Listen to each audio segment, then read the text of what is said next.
દાહોદ જિલ્લાના નઢેલાવ ગ્રામ પંચાયતની ભ્રષ્ટાચારની ગંધ આવી રહી છે। ગ્રામજનોનો આક્ષેપ છે કે વિકાસના નામે માત્ર કાગળ પર જ કૂડા દોડાવાય છે। વારંવાર રજૂઆતો કરવા છતાં તાલુકા વિકાસ અધિકારી મૌન સેવી રહ્યા છે। ત્યારે હવે લડતનો મોરચો જિલ્લા વિકાસ અધિકારી સુધી પહોંચ્યો છે। દાહોદ જિલ્લાના નઢેવાલ ગ્રામ પંચાયતમાં ભ્રષ્ટાચારની મલાઈ કોણ ખાઈ ગયું? આ પ્રશ્ન અત્યારે આખા પંથકમાં ગાજી રહ્યો છે। ગ્રામજનોનો સીધો આક્ષેપ છે કે તાલુકા વિકાસ અધિકારીની મિલીભગતને કારણે ભ્રષ્ટાચારીઓને છાવરવામાં આવી રહ્યા છે।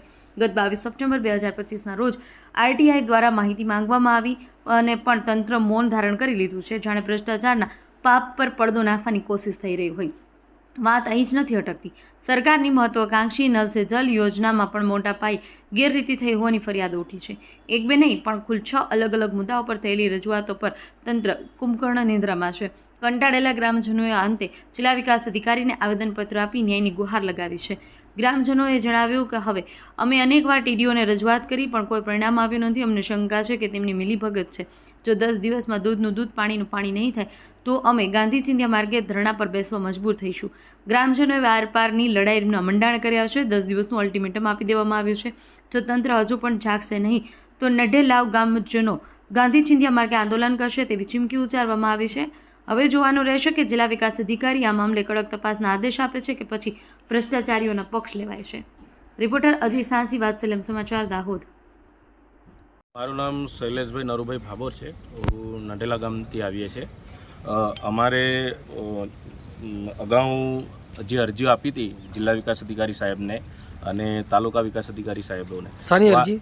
જે ગામની અંદર ભ્રષ્ટાચાર થયો છે બહુ મોટો, જે વારંવાર અરજીઓ કરવા છતાં, જેવો કે આરટીઆઈ માહિતી માંગી હતી, પછી વિકાસના કામો થયા નથી, એવી અમે તપાસોની માંગણી કરેલી છે અને ગ્રામ પંચાયતની અંદર રેકોર્ડો પણ ઉપલબ્ધ નથી એવું તલાટી કમ મંત્રી દ્વારા પણ તાલુકા વિકાસ અધિકારીને વારંવાર રજૂઆત કરવામાં આવે છે લેખિતમાં।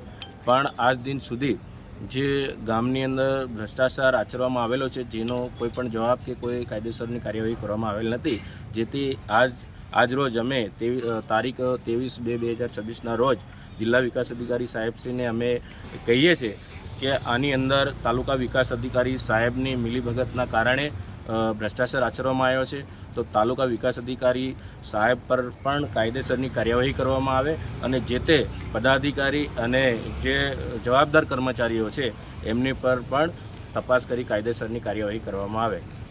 અને જો આ તપાસ કરી કાયદેસરની કાર્યવાહી કરવામાં નહીં આવશે તો 10 દિનની અંદર અમે ગાંધી ચિંધ્યા માર્ગે ગ્રામજનો મળી ધરણા પર બેસીશું।